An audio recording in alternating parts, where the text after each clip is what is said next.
Turn to housing now. New York is breaking ground on the city's largest geothermal residential apartment complex. Our Diana Olick is live. She's in Brooklyn, and she has more for us on this story. Diana. Well, David, geothermal heating and cooling has been around for a while, but generally just on single houses or small buildings. But Lend-Lease, an Australia-based developer, is now testing this on a massive scale here in Brooklyn.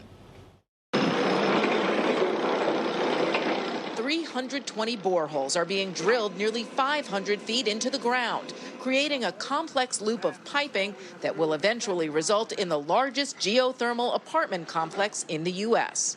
What we're looking at now, again, I kind of akin this to your heart and to the veins and arteries in your body. This is how it works. Water below the frost line is at a constant temperature.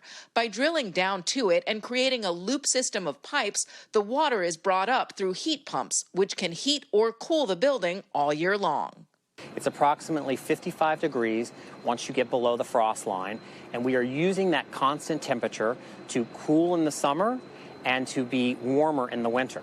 The project, which takes up a full city block on the edge of the East River, will have 834 rental units across 5 buildings, including a 37-story tower. Using geothermal will reduce its greenhouse gas emissions by an estimated 53%, but it'll cost about 6% more to build. But Walsh says he will make that up in energy savings over the next couple of decades, not to mention that they got a $4 million grant here for energy savings from the state of New York. So this is really a template for the rest of the city and for other cities like Boston and D.C., which are putting in very strict new emission standards for large-scale buildings. David? Yeah, Diana, what about, on a smaller scale? I've had people mention it to me even for homes, for example, the ability to actually, perhaps even more efficiently than solar, use it for the same uses you just outlined.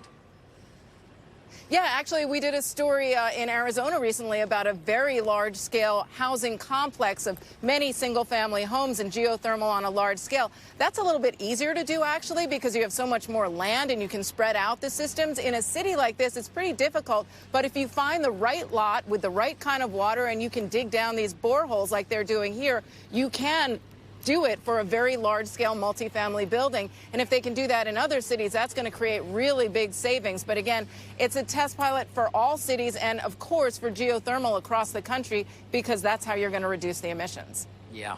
Diana, thank you for the story. Diana.